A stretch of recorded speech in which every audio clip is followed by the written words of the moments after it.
ఆ ఊహ పోలేదు. మీరు అలా మైక్ విసిరేశారు కదా ప్రీమియర్ షో తర్వాత, మళ్ళీ రీక్రియేట్ చేద్దాం అది ఒకసారి.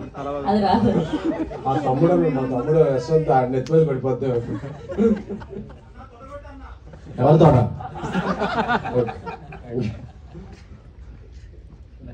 ఇది నేను వేరే కాదు, మన తెలుగు సినిమా అంతా తొడగొట్టాల్సిన సందర్భం. ఎందుకంటే దగ్గర దగ్గర ఒక 10 అవార్డులు నేషనల్ చూసుకుంటే, ఇతరు నా చిన్నప్పుడు చూసేవాడిని. చూస్తే అదర్ లాంగ్వేజ్ ఫిల్మ్స్కి ఎక్కువ చాలా అవార్డ్స్ వస్తుండేవి. ఎప్పుడు మన నేషనల్ అవార్డు చూస్తే ఎప్పుడు తెలుగు సినిమాకి అంత ఇది వచ్చేది కాదు. సో ఈ మధ్యన లాస్ట్ ఇయర్ చూస్తే కన్స్టార్ అల్లు అర్జున్ గారు నేషనల్ అవార్డు విన్నర్ కావడంతో ఒక హోప్ అందరికీ మళ్ళీ తెలుగు సినిమాల మీద ఒక దృష్టి మళ్ళింది నేషనల్ అవార్డు పట్టికలో. సో ఈ సంవత్సరం బేబీకి 2 నేషనల్ అవార్డులు రావడం అనేది చాలా చాలా స్పెషల్ మూమెంట్. రాజేష్ నాకు స్నేహితుడు, సన్నిహితుడు. ఈ సినిమాకి దర్శకుడు captain దర్శక్ is the visionary. So తను ఫస్ట్ నుంచి ఈ స్క్రిప్ట్ని బలంగా నమ్మేవాడు. చాలా చాలా అంటే ఇయర్స్ కష్టం ఉంది.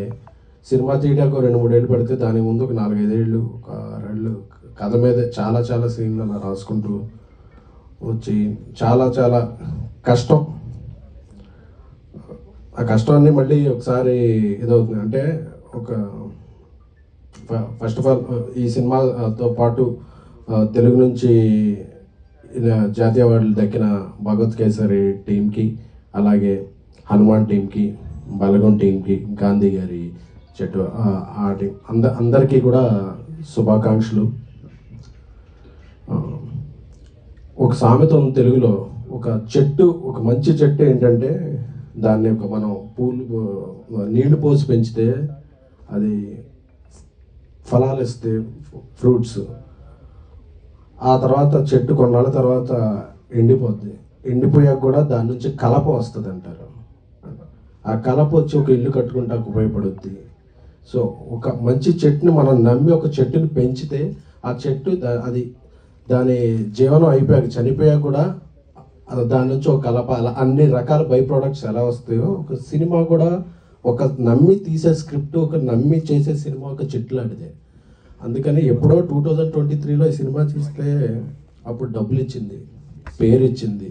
తర్వాత సైమా, ఐఫా, గామా, సాక్షి అవార్డ్స్, ఎన్టీఆర్ అవార్డ్స్, బెంగళూరులో అవార్డ్స్, దుబాయ్లో, ఇలాగా దేశ విదేశాల్లో వచ్చి ఫైనల్గా గ్రాండ్ ఫినాలే నేషనల్ అవార్డ్.